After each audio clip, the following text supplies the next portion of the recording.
Number 15. Liger. While we were all laughing as Napoleon Dynamite was drawing pictures of the mythical liger in his notebook, scientists were laughing at us because the liger is very real. It's one of the most well-known hybrids to exist, but don't expect to see one on the hunt in the savannah. This artificially created beast only exists in the zoos and sanctuaries that have birthed them. And as the name would suggest, they're the product of a male lion mating with a female tiger. But the kicker here is that these animals grow to be much larger than either of their parents. And while this may sound cool to us, it's actually quite unfortunate for the ligers.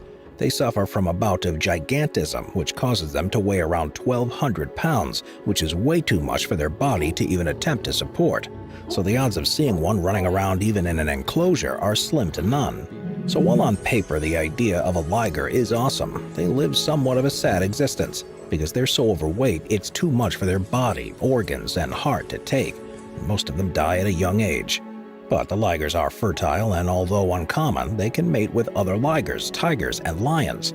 But that offspring seems even scarier than the liger itself. Number 14. Jaglion.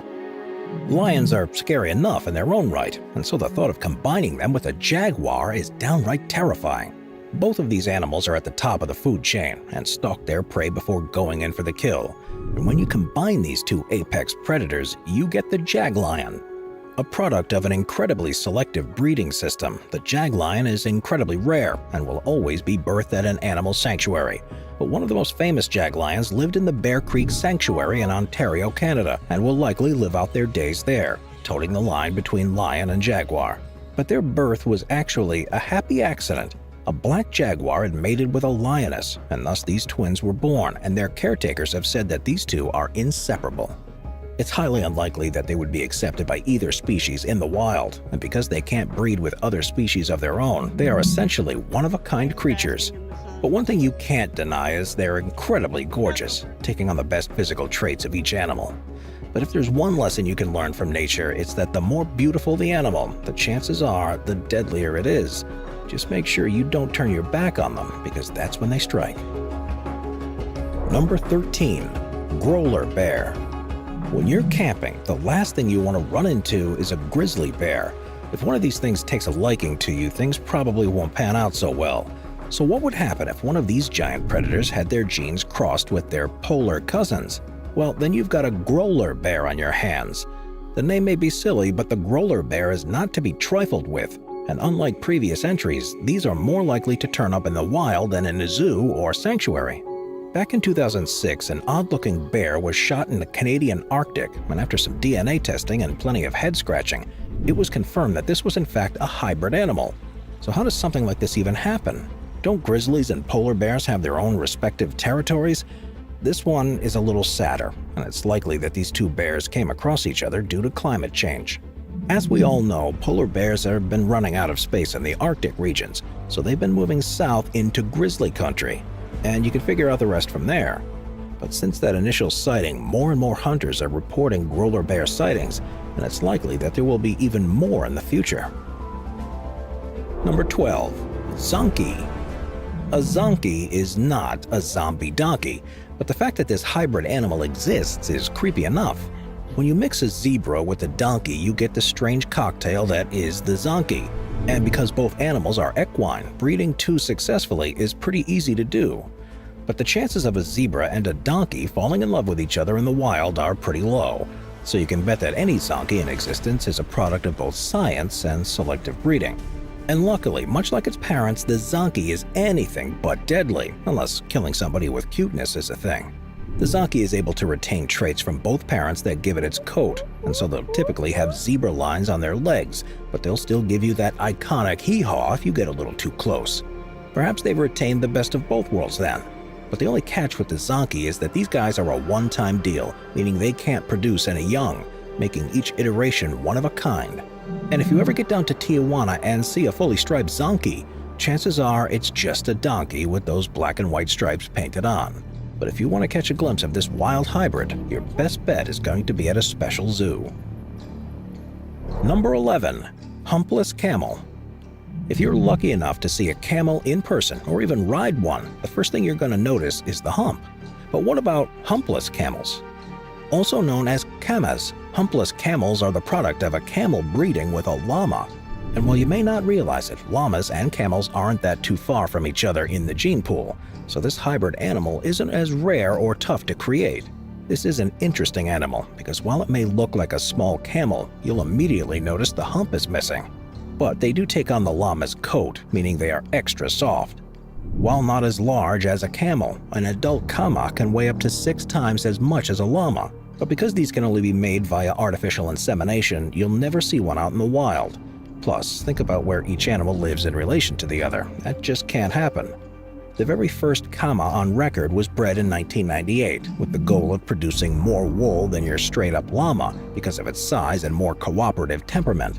So originally, llamas were too small and camels were too tough, and in just 10 years, another 5 camas were produced. Number 10. Beefalo. Humans love beef. We love burgers, and steaks maybe a little too much sometimes, and it can feel like there aren't enough cows to satiate our appetites. So naturally, scientists are always thinking of ways to really beef things up, which is why they created the beefalo. The product of a human-led breeding program, you get a beefalo when you mix a male cow and a female bison.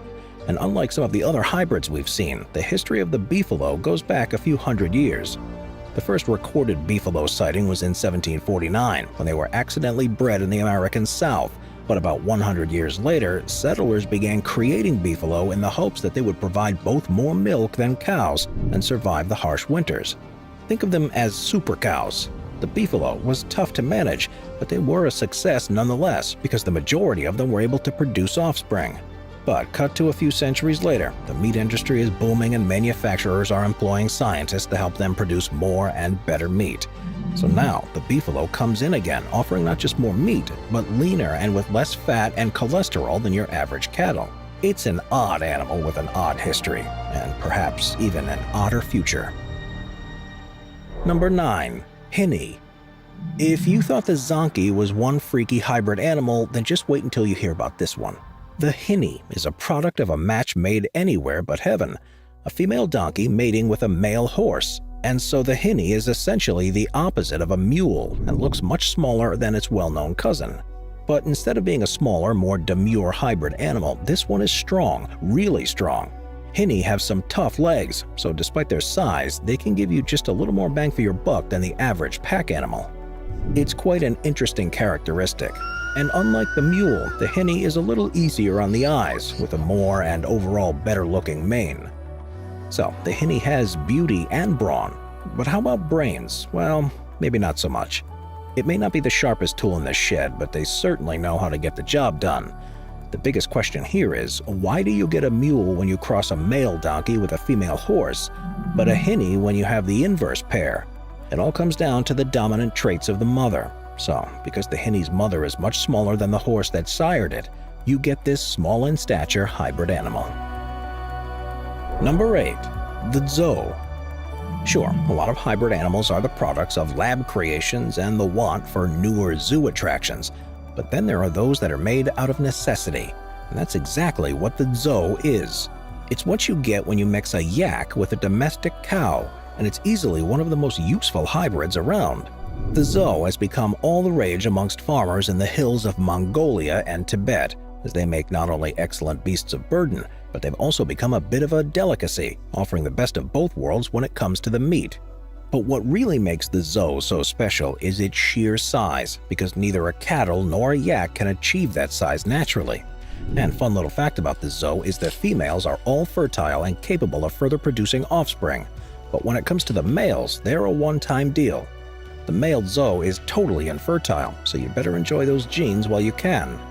The zoo is a great example of what happy accidents can yield, as well as the brains and creativity of everyday folk, as opposed to men and women in lab coats cooking up Frankenstein monsters for research purposes.